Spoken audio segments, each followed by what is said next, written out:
into the game. We're talking wood and grain. Charles bring the heat on Southern Yellow Pine. Mascot U.S. species, all is on the line. Gregg with the spruce, keeping knowledge defined. Ash and moderates, drop the facts in the booth. We on the buy, the sell ain't no hidden truth. Economics and trends, we got it all so clear. Lumber Word Podcast, best believe we're here. If you wanna make more, get in on the score. Join us every week, you'll be hungry for more. Love it been keen, though. Whoop made known. Such rain Charleston. Slide, plum ram known. Open to the scene. For the lumber supreme. Charles laying down facts with that southern yellow bling. Mac got that U.S. swagger like strong timber beams. Gregg's insights on spruce, rewrite the themes. Got the buy side talk, we stacking that flow. Selling knowledge, every week we still a show. Join the Lumber Word crew, let your business grow. For the sharpest minds, here's what a place to go. Hi, this is episode 144 of the Lumber Word. Everybody, welcome.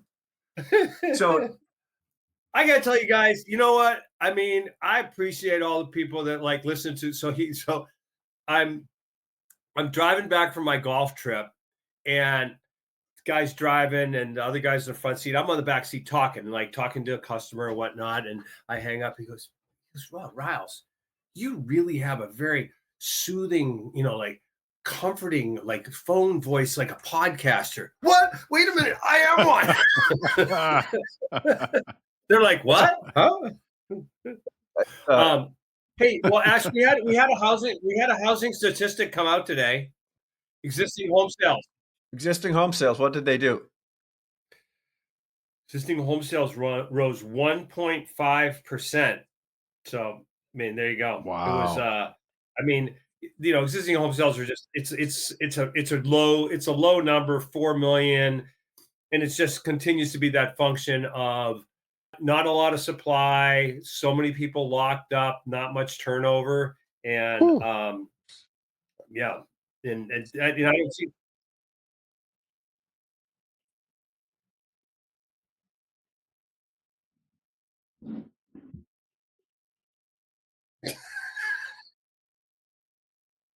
You know what I really think? I think the hodgepodge of what this episode has been so far is a direct summary of what the lumber market is right now.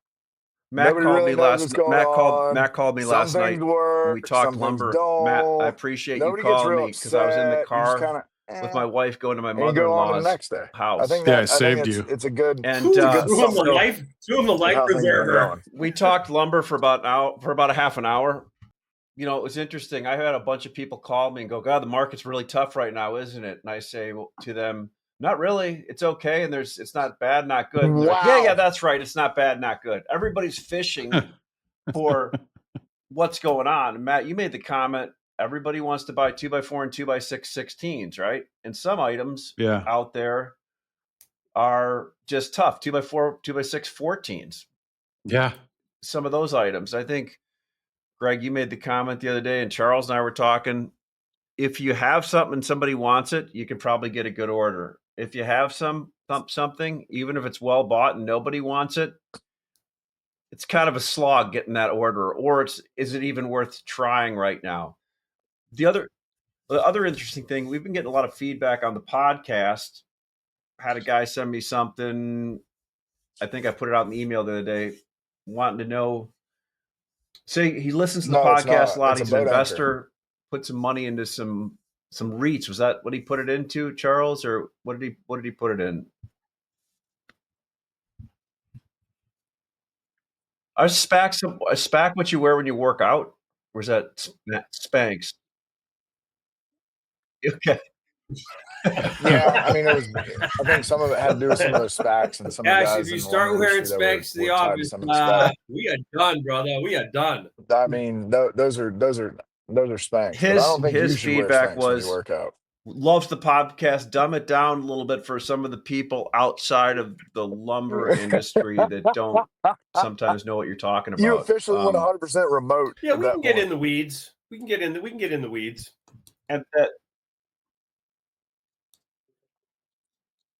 And then whoa.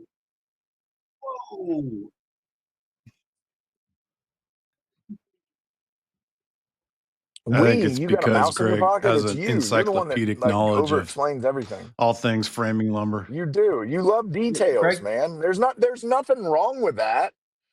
There's nothing wrong with that. But I mean, So I appreciate all those kind words that I'm that not that, I'm that not they debating started as a that. That backhanded, comes but with ended up being experience and it ended knowledge up being base straight up. and So intelligence and I all of the do above. appreciate. Not Bless your debating that heart. whatsoever. So what having been on the road for a few days and trying to catch up, it seems like the market this week has been really like kind of had a gut punch on Monday morning when futures fell $35 a thousand, and we had a little bit of a recovery on Tuesday, down again yesterday and again today, and I look and I go, oh wow, all of a sudden futures is down like $50 in a week. That just happened. And we've been talking about the hedging opportunity. Matt laid it out a couple of weeks ago. I mean, really, really clear cut and Yep. whatnot. And so now, you're looking at, 584. We had an earnings announcement, Ash, come out last night, didn't we? Yeah, it was. Talk about it. Well, that was the Fraser, but real quick, I wanted to stay on what I kind of text about a half an hour ago from one of the mill guys, European guys, and he's like, "What happened to futures?" I'm like, "What do you?" I go, "What do you?" I said, "What?" I type like, "What do you mean?" What do you mean? And I did it on voice command, so it said something completely obnoxious. But I said, "What do you mean? What's wrong?" I mean, if Hem-Fir is 540, 550 Chicago, and CME is 580, 590 or something now, still the $50 premium. It hasn't converged yet. And he goes, "Well, what do you mean by that?" I'm like, "You can deliver Hem-Fir now, Doug, fir and larch. So you've converged on spruce, but things always go to their lowest common denominator on a commodity that's deliverable." And I think that you're kind of, people are waking up to that fact now and seeing that, because you were a pretty good premium overall in the market. It also tells you maybe spruce was a little overvalued going into some stuff. Matt, is that right? Is the whitewood Hem-Fir market 540? I mean, 540, 550. I mean, it's hard to say because we don't have a lot of it for sale. I would say, yeah, I mean, somewhere between 550 and 570 Chicago, depending on tallies and which mill you're talking to. There's not a lot of it around. There's really not a lot of Hem-Fir around right now. What's Doug Fir worth? Doug Fir's going for about 600, 610 Chicago. So it's kind of in the spruce price range. And going back to Ashley's first initial comment here, I mean, if my answer to the Euro guy would have been, look, the price of the 10% tax was priced into the board. And so, like what I'm seeing in the cash market is that the Western mills, I can't speak to the Eastern mills, but the Western mills have just thrown in the towel on trying to get the 10%, starting this week. So they told me the new prices of lumber last week and late the week before. And I just kind of ignored them all for 7 or 8 days. And then by Tuesday morning, I'm hitting them up with $40 counters and they're just going, yeah, give me your POs. So the Western mills have already abandoned the 10% tax thing. And that, that's going to bring spruce down in line closer to where futures is now. So if you're talking futures was at 620, now it's at 585. 585 is much more close to reality of what they're actually doing this week. And you still have the target there with the Hem-Fir being down around 550 to 570, depending on the tallies, like I said. So, we're not done yet. Now, do I think we have a lot of downside from here now that we've wrung out that $40 or $50 premium that was goosed into the market the last 3 weeks? Not really. I really like these kind of markets, Greg. I mean, these are the kind of markets where if you're a trader and you just put in the slightest amount of effort, you can trade well. You can pull some deals off with sawmills. You can get customers, talk to your customers, reach out to them. Don't just send emails. You got to work a little bit.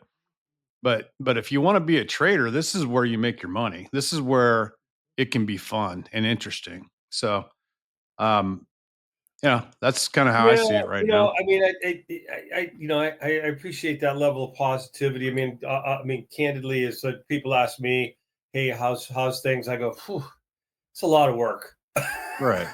A lot of work. A lot of work. It's not a lot of work these days. But yeah, no worries. No, it is. Well, the risk profile too. I mean, to Matt's point, though, sorry, Greg, I don't mean to cut you off. But I mean, the Sure. risk profile to conduct business and actually do it to where you have an opportunity to make money and potentially strike those deals with some of these primary producers. The risk profile 30, 60 days, 90 days out is pretty large, right? And I think we can all agree with that. But to your point, Matt, you have guys that are in a situation to where they may look at that opportunity and assign inventory or volume to that so they don't have to worry about it because they're realizing that all the things that everybody as far as a producer has held on to Right. be come to fruition has done the complete opposite. Tariffs in the first quarter of this year, we're going to get the Sure. 10% tax because that's how much our costs are going up, right? I mean, there's a multitude of and that's across species, right? Because when one goes up, the other has tried to go Charles, up, right? do you still So see I think the risk profile is tightness relatively and large, but if strength you in have the pine ability prices here, to do what I think or all has four of been, us do and manage that huh? risk Yeah. appropriately, you Well, can because win. I You're guess I look right. at the backdrop and I go, okay, so for the last, I don't know, 90, 120 days, it's been, we're going to have all these curtailments, blah, blah, blah. And, Yeah. we've had some Yeah. announced curtailments. Yeah. We've had some quiet curtailments. We've had, shift cutting. I mean, there's no question that there's less lumber being made and there's going to be less lumber made as we go forward here. With the backdrop of, West Fraser losing 200 million in Q3, you take today's prices projected for Q4, that's a bigger number. They're the lowest cost producer. So,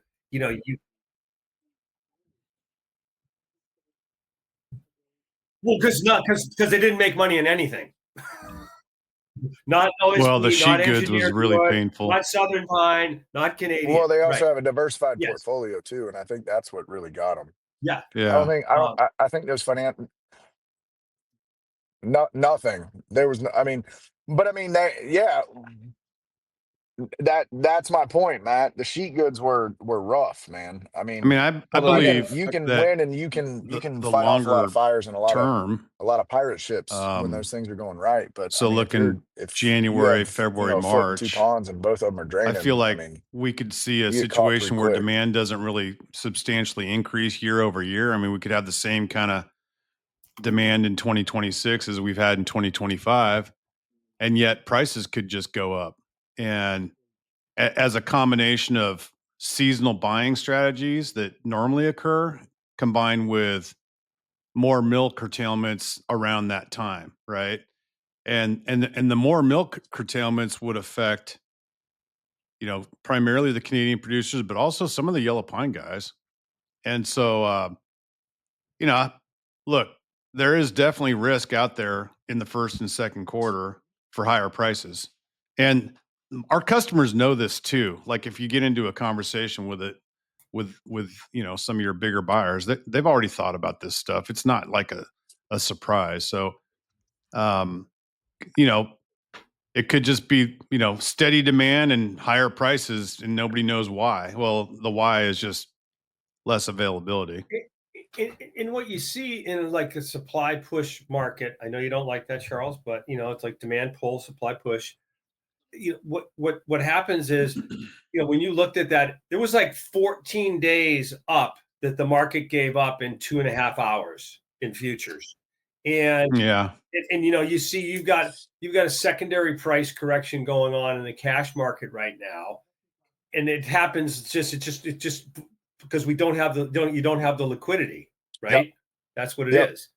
But you know, to your point, we're moving now. We move now from seasonal weakness to seasonal strength. But the challenge I look at is as you go into, you know, the end of the year, that's typically the time where the buyers, Matt, they're looking at positioning for Q1, Mm-hmm. right? And it's how aggressive are they going to do that? Given the, you know, Well, the factors that we talked. I think that they'll do it. I mean, there's business out there. Let's not kid ourselves. I mean, we're at 1.3 million housing starts. It's not like it's terrible. This isn't 2010.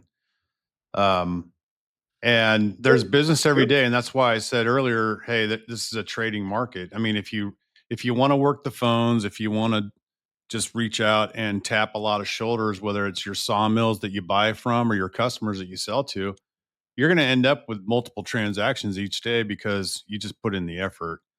And I think that's kind of the market we're in right now. Now, the other side of the market is these big premiums in the futures contracts that we've identified and talked about for multiple months here. It's kind of been a gift for basis traders and hedgers of inventory all year long. We've had, you know, 3 or 4 instances this year where there was going to be the Trump tax, or there was going to be a Section 232, or there was going to be blah, blah, blah, like all these things coming.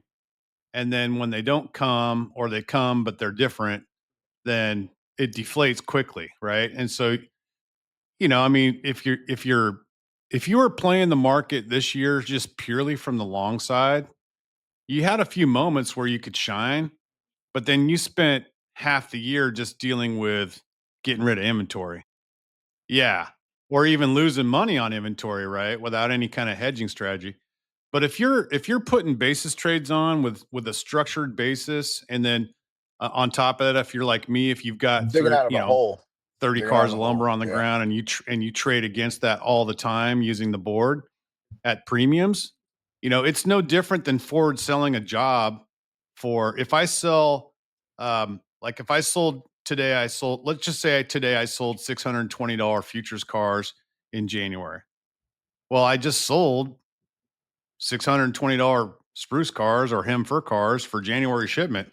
I mean, it's no different than a forward sell for a job. And so, you know, I could literally in the next 2.5 months go out and buy some Hem-Fir or spruce at less than 620, right? And just hold on to that and then ship it. So, you know, I don't look at the board as a scary thing or a something to, you know, be nervous about. It's giving us these chances to look at the market more from a forward selling strategy than a day-to-day cash trade, you know, get long all the time. You can't just be long all the time this year. I think it would be a rough year for you. Yeah. Yeah. No, there's no doubt about that. I mean, but the general population, the general pop likes to trade from the long side on everything, right? And I mean, that's what gives us an edge, Matt, right? I mean, I would love to see more people in our business do more of what works. Yeah. And you know, it's as safe a trade as you're I gonna think get. And you know, I sleep fine at night. I go to bed. I'm long inventory. I'm short the board. You know, I've got multiple positions on. I've got contracts sold ahead that I've got to deal with. I've got jobs sold. It's like I have all kinds of risk when I fall asleep at night, but I don't worry about it because if things go down, I've got those hedges that help me recoup my losses. And then if things go up, I'm going to lose money on the future side of it, but I'm going to rake the coals in on my inventory. And you know, there's always another deal around the corner. I've learned this in my many years of doing this. When sometimes you think, "Oh, I missed out on that deal," another deal will come your way. Trust me. You know, and it's That's like, so true.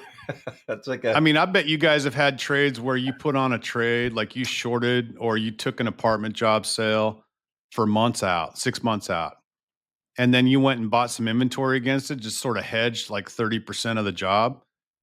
And then you traded through that 2 or 3 times before you actually shipped the wood, right? I mean, you can actually multiply your position. If you have good paper out there, you know, whether it's long paper or short paper, you can multiply those positions. Now, I don't want to have to try to explain that concept to everybody because maybe it's higher math. Yeah. We got to put you behind the paywall, brother. Yeah. All right, no problem. Okay, I'm not No, saying let's anymore. talk about some No, it's fine. prospecting It's fine. strategies too. Matt, No, but you know, Hey, we need to stop right Yeah. here, Matt. We need to stop right here. Hey, There's hey, no- hey, there's- Matt, there's Matt, no doubt. but like right paywall. now, one of the things that's We gotta interesting you talk about stop. that is we have the least amount of forward business on that we ever have, just because the premiums have been so large, right? Yeah. That either our people have like found someone way smarter than us to do it with, or it's still short out there, right? That's the Yeah. one thing with these. I mean, Charles and Greg, what do you think of those two possibilities? Take a guess. Yeah. Oh, they're definitely way smarter. That's what it is. Way smarter. Which There you go. which And, you know, which two? listen, you know, I mean, here's the retail lumber yards, jobbers. 100%. They're Because always it'll show up on time, and it'll be 20% cheaper multifamily than that. builders. They're pretty much always Exactly when net they need short something, some amount, right? They're all, you know, lumber mills are Mhm. always net long, and end users are always net short. So it's like, you know, managing that. Multifamily, that's their business model. I mean, And Just- and right? and you know, and honestly, I mean, that's worked well for the last, you know, 24 months.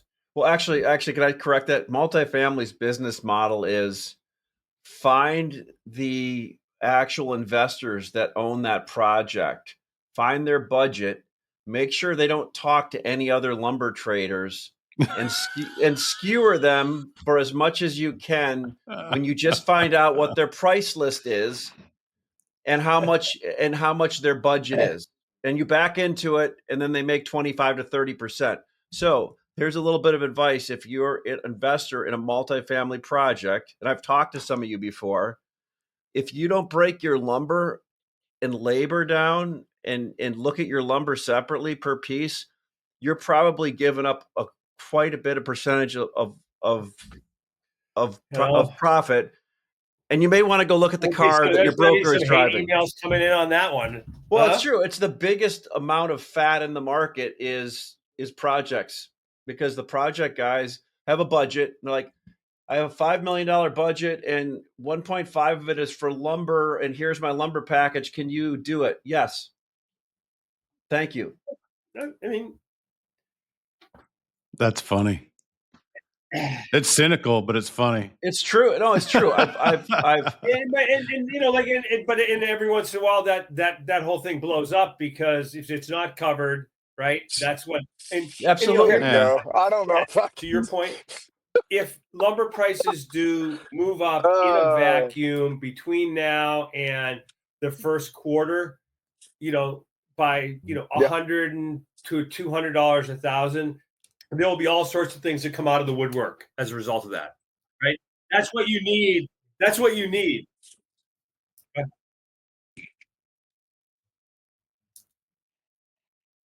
You know, I think 100 is like.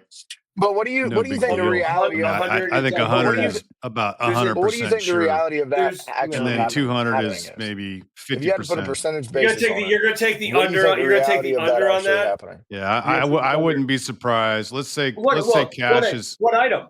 Random Links price composite, 2x4 spruce. I mean, I'll take the opposite side of that bet. What is the item that's up $100 from here? 100% chance. Everything. That's really, you know. Yeah, we are. We're asking you. What do you think? No, I'm talking to you, and I'm talking to him. I think we're better. I think from what I'm hearing, the best bet is let's bet on the spread. What is 2x4 east side 4-inch pine? You're not talking to me. going to do versus 2x4, the delivered Chicago contract, right? Okay. Because that takes into account all the different species. So right now that spread is about, what's the CME Chicago spread right now? Well, CME for January is CME for January is 6-7, call it 620. 620, and you've got 4-inch east side at like 365-ish. Is that right? 395 in January. Okay, so let's just compare the board to the board. So you got January's 395. What's cash 2x4 east side today, Charles? Yeah, but I mean, if you're talking about board prices, it's 395 in January. 395. Yep. You got a 200. 365. Okay. So you have 365. Right around the number you just said right now between, if not less. CME January Southern Pine. No, yeah. Yeah, it's right around print. How do you stay ahead in the softwood lumber market? With prices shifting and trends evolving, making confident decisions starts with having the right insights. That's where Fast Market's lumber commentary can help. Every month, we provide clear, expert analysis of North American softwood lumber trends. Whether it's housing starts, remodeling projects, or industrial production, we break down what's driving demand.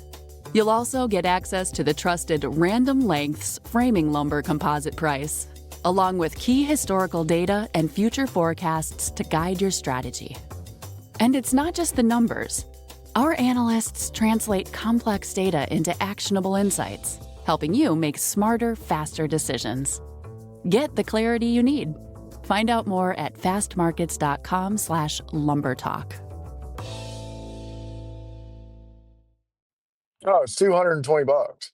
So what are we gonna make a bet? That spread's I'd more likely say, hey, January spruce, LBR deliverable Chicago. What's 2x4 random spruce random going to be delivered Chicago? Are those the parameters of the bet? What's the high in Q1? Because I think that's closer to what's SYP, like a $700 $225 $225 east side. Right? What's the high going to be FOB mill in Q1? Those are the numbers that matter. I would think my guess is that you're going to see by the time we get to the expiration of the March contract, that somewhere along the line between January 1st and March 15th, that yellow pine will be up over 100 over the numbers you just talked about. So 465 or higher. 465 or higher. Or higher. Oh, no. Yeah. In the first between quarter, January in the first quarter, between January 1st and March 15th, I believe. The high. Yellow pine will go up 100 or It'll more be up over, from the numbers you're talking about in the cash market for today. the You said March 365. contract. I'm saying it'll be at 465 to 565 during that time frame. It might not stay there, but it will hit those types of numbers. And I believe that spruce will be over $700 for at least a period of time in that time frame because of the things we've all been talking about here. This is not me just guessing completely. Of course we're guessing, but it's based on less supply and increased seasonal demand. And there's not going to be enough alternatives for them to turn to, especially if the yellow pine guys start curtailing. I believe that they will. Charles, think about this for a second. $700 2x4 seasonal in demand. Chicago is $588 Western Mill, which, like, for the majority of the market, has a $264 1,000 ADD, CVD, and TT. I call it TT. It's a Trump tariff, right? That's 320, right? So you're netting 323 mill cost. We had Russ on. It's somewhere between 2x4 equivalent. What did he say? He said around what, 500 to 550. I see. I thought he said 450 to 500. Yeah, 455. Okay, so you're looking low end 125, high end 225. Okay. 450 to And, 550. that's what that's too bad. So Southern Pine, we've talked about this. What is Gatewood today? We're excited to welcome another sponsor to the Lumber Word, Lehman's Lumber Guide. Matt Lehman has spent decades studying lumber cycles, and what makes his analysis different is that he doesn't just tell you where the market is today, he shows you where and why it moves. People across the lumber and panel supply chain, from mills to traders, builders, and buyers, have found Matt's work spot on and made it part of their go-to playbook for making smarter decisions. I'm Ashley Buckold, host of the Lumber Word. I've had a chance to dive into Matt's publication and attend his events, and they're always fascinating. What really stands out is the community around them. People across the supply chain learning together, sharing insights, and sharpening their skills, just like we do here on the podcast. Lehman's Lumber Guide is now part of the Lumber Word family, and we're grateful for their support. After you head to laymansguide.com, that's LAYMANSGUIDE.com, click on the 1-month free trial and sign up today. Thanks again to Matt and his team for helping our industry learn and grow together. But mills that are running, mills that are running. Yeah, I know that guy too. Stumpage is cheap, man. Hey, I know make guys that are make paying sure you less get than him $50 hook a him up ton with for my specialty cousin. logs. So he's got some of that. He's got some of that big timber down there in South Carolina, huh?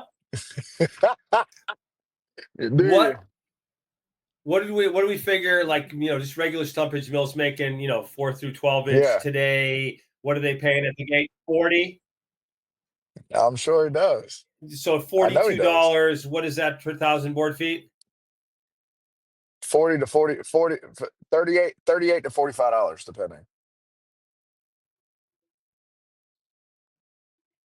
You're probably going to get 5,500 to 5,800 board foot on a truck. You're going to get 25 tons on a truck. 187.50. So if you're talking 42 to 25 times 42. No. I'm just saying, man. You're right there. Should be like 186. Well, you got like 100. So you get $190, and then it's how much?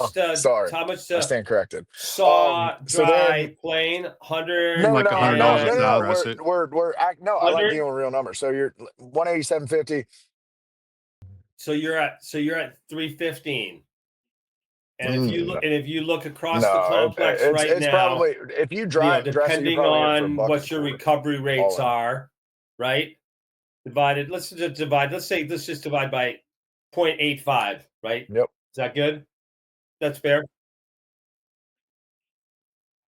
Okay, that's going to lower it. You're talking about getting 350 to 360, 350, 360. That's fair.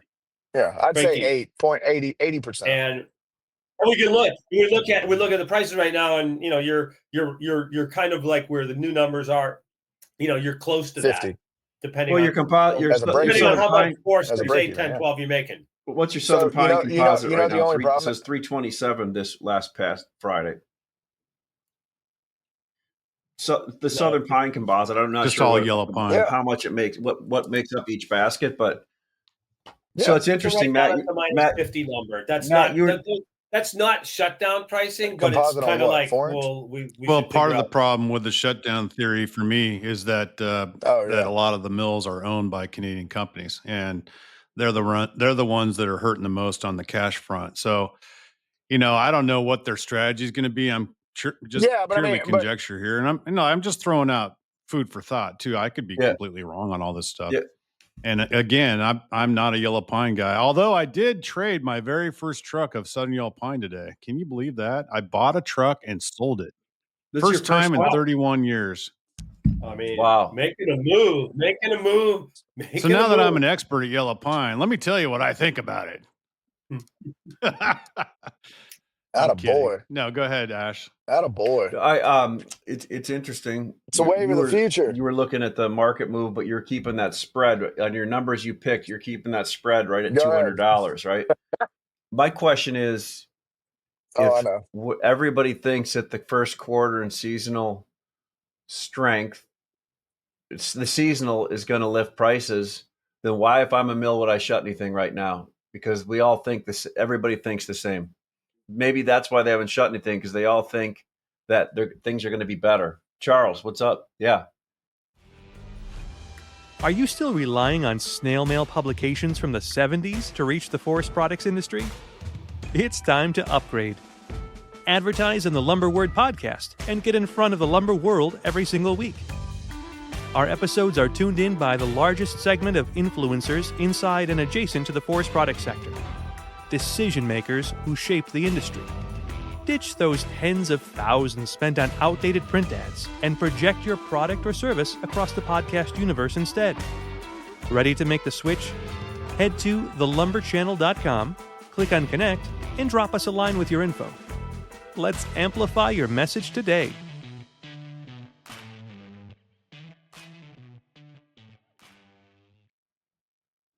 Contrarian here. You ready? I think everybody, and I'm talking specifically of what I know the best. I think there's a lot of big boys that got good deal to death over the past 60 to 90 days. And I'm talking like stupid good deals, right? Not like, oh, hey, I'm 10 under. But you take this volume and you keep it. I don't care where you send it, but get it out of my I'm gonna take the under on that. I've talked to a couple guys, and they don't have to buy plate until May of next year in Southern Pine. Not one, but 4 different people. They don't have to buy a 4-inch 12 through 16 until May. Okay. And the other side that I don't think anybody's really taking into consideration is Ash, to your point, right? You can now deliver Hem-Fir, right? So explain to me why it would be that price appreciation would be a direct indicator of Canadian production. If now, as we always like to say, it goes back to the cash market, not lowest futures. Cost available. Yeah, no, I mean, I understand. Right, is going to be Hem-Fir. Yeah. So if you're in that scenario, why would it go? You know, to in the $700 summertime, when in Hem-Fir the is heart not of the going to trade summer, at you're not going to $700 see in Chicago? Hem-Fir 2 before trade, like Yeah. unless I'm there's like just a saying in general. 2021, 2022 kind of rally going on. But if it's just a normal year, you're probably not going to see Hem-Fir 2 before get to the same price as spruce from, say, May through September. And it is purely market share driven. It's based on heat.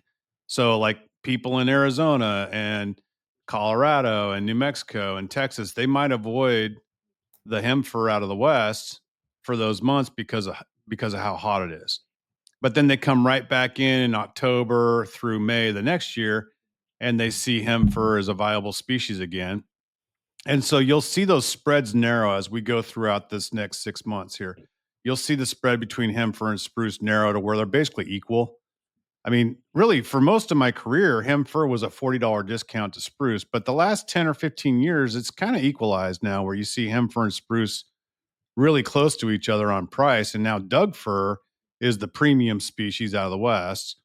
And then yellow pine is the lower cost species out of the South. And so I expect that to just return to normal here. Really, I expect spruce prices to keep coming down towards the Hem-Fir prices, which is what Gregg was talking about, you know. But you know, when they do move up, I do think that you'll see Hem-Fir and spruce prices go up about the same, and they'll be equalized. That's a good point. It's really, they should, if they're they should start to kind of converge, right? It happened here this week, right? We just took the fluff out.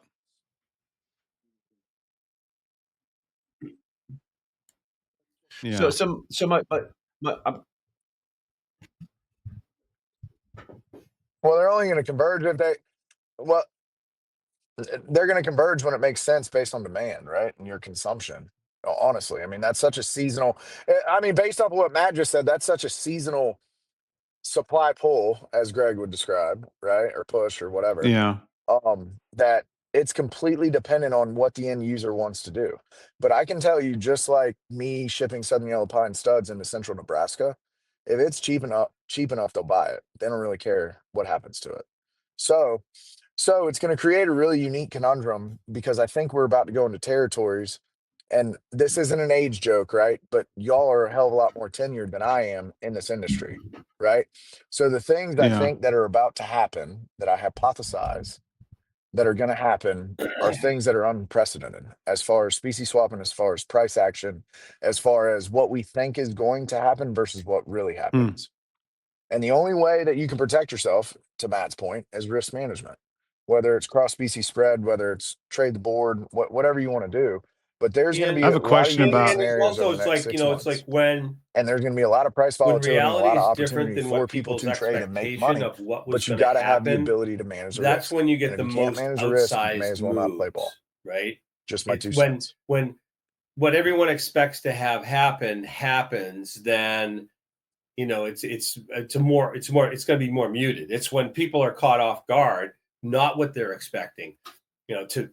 To Ash's point, if we have lots of primary producers listening to us saying that the market's going to be a lot higher in the first quarter, and so they decide not to shut down, right? Then that's I think really they just going feel that way already. That's really going to have an impact.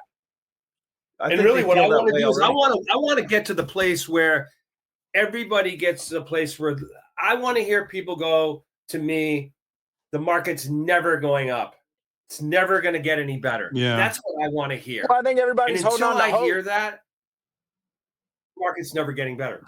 My question for the group is, so we can talk about this stuff. It's all talking about kind of supply side. What do you think in the next 6 months to 12 months on the demand side? I mean, I've seen and heard forecasts from builders and from large retailers saying that they don't expect anything. Like they think it's going to be the same as it has been, if not maybe down a little bit. And then I've got people that are taking the opposite approach and think that, lower rates are in our future and smaller houses are in our future. And, but I'm stumbling around trying to find out where the demand's going to come from. And right now it looks like multifamily is where it's at. Yeah. Here's my concern, Matt. I mean, I'm not going to take any political side to it, but I mean, the biggest thing our biggest headwind right now is affordability, right? And yes, the price of eggs are down, but you know what? The price I'm paying for my real estate taxes is up. The price I'm paying for beef is up. So, I mean, hey, And you know what? insurance. It's more expensive to live today than it was in December of this year. Sorry, I just said that, but it's true. All the little things, insurance. I talked to a guy that has a house in Florida. He pays $7,000 a year for a condominium in insurance on the Gulf. That's, and I mean, it's expensive to live, and I mean, I'll throw one out there. My biggest concern is these buy to rent. There are these BTRs. Man, PTRs. we've been talking about them now for 2 years, and we're like, they're small and all that. They're the deciding fact. I think they're the middle. They're the liquidity that keeps the home builders able to keep building and the prices to not fall, because the minute there's an air pocket in a community, they come in and buy houses, right? I probably really butchered that one, and I may not understand them completely, but that's the difference between now and when we were in 2008, 9, 10, 11. You have bigger home builders, you have larger publicly traded companies involved in the spend of real estate, and you got these BTRs now. And the price of homes is so damn expensive. So how are we going to incent people to buy more houses if the mortgage is going to be 6 to 7% for the next 3 years, and the prices are going to continue to go up everywhere? Yeah, but they're not. Yeah. Prices, but they're not. Prices continue to moderate in the high beta markets. Prices are down sharply, and they're going to be down even more as we go forward. And the compression right now, the median new home price is actually lower than the median existing home price. I mean, obviously everything's dependent on market, but we've had this discussion. There are all sorts of markets that are very, very affordable. Here's what's not affordable. Living in the south Portland of LA, or, living in Austin, Texas, or, the big cities.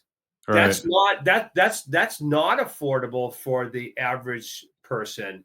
But so, back to the question, where's the demand going to come from, Matt? I think, yes, I think the majority of people, the consensus is, and as it usually is things are going to stay the same that they are, because, it's like recency. Well, this is the way it's been, so this is probably the way it's going to stay. And then, when things change, they go, oh yeah, well, we didn't know about that. I mean, there's a lot of things in the background that are happening that could spur demand in 2026. And Sure. And so, I mean, what would the surprise be? The surprise would be is if, with the lower mortgage rates, that there was, and it's at the margin. You don't need to have a big increase here to matter for the market. The big home builders, I mean, their share, what do we say their share of the market now is up to like 60%? Well, it depends regionally. Yeah. I mean, it's just it depends on each regional, right? People got bigger. I mean, and it's just, and that's why they can afford, they're going to sell the houses to somebody. That's why I was talking about the BTRs and other things, right? But when we saw that whole thing where those guys were selling their odd lot places, and now they want to buy entire communities. Yeah. Because all right, Charles, let's hear it. It's a lower cost to manage. No, I was just going to say I got to jump. I've been talking to y'all for almost an hour. And like, are you bored by us already? I get it. I'm not bored. My wife called me. It's 5:00 my time. She's having a girls' night at the house. Whoa! Girls' night at the house. You want to go? They're singing. She brought they're doing karaoke. His wife's a great. I want to get the video of you coming in and busting out. What's your go-to on that? Man cave. You go out to the barn, don't you? And hang out. Okay, so you're gonna be out. Yeah. You're gonna be out with the cows. I drink beer by myself. You can send me that picture too. Yeah. Yeah, I'll probably will. No, y'all be fair good. enough. I think we have beat this to death today. All right, guys. We did it exactly. Guys. I love it. Love you all, man. Love you all. Bye, see you, boys. Cheers. Thanks for listening to this week's episode of The Lumber Word. The Lumber Word podcast is dedicated to engaging conversations about the lumber industry, including trading ideas, market trends, and evaluations of overvalued and undervalued assets. We wish to emphasize that the discussions and opinions expressed in this podcast are purely for informational and entertainment purposes. They should not be considered as financial or investment advice. We encourage our listeners to make their own financial decisions, taking into account their unique circumstances and financial goals, and to seek professional financial advice if necessary.